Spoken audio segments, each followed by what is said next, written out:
ও পল্টুর মা, বাড়িতে আছো নাকি গো? তো তোমাকে একটা খবর দিতে এলাম গো। আর বলো না, পাড়ায় তো সে কেচ্ছা রটে গেছে। আরে নতুন যে ভাড়াটিয়াটা এসছে না, একটা মেয়ে আর তার স্বামী, সেই পরিবার নিয়েই তো।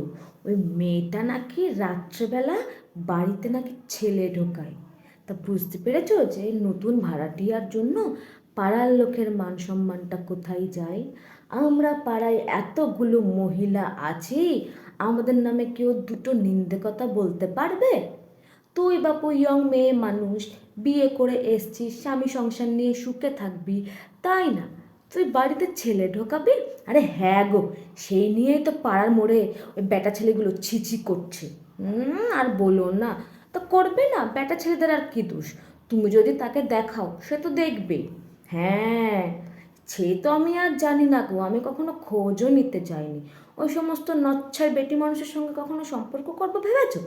আমি তো আবার সব কথা তোমাকে না বলে থাকতে পারি না, তার জন্যই তোমার কাছে আসলাম।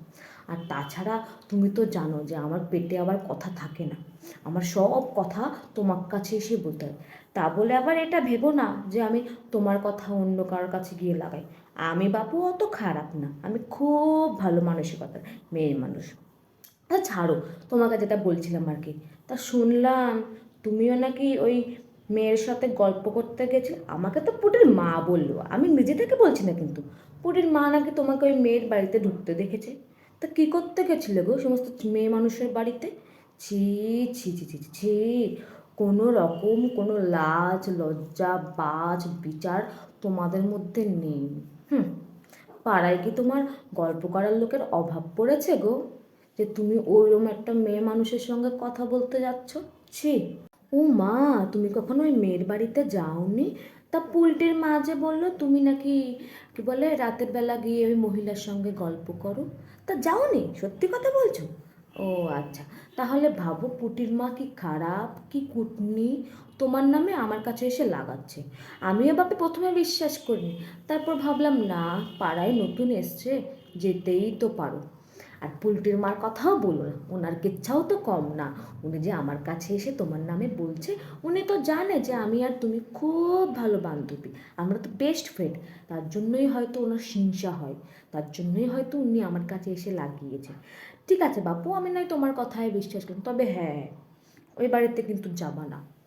কারণ দেখো তুমিও তো মেয়ে মানুষ, যদি যাও পাড়ার বেটা ছেলেরা তোমাকে নিয়েও কেচ্ছা করবে।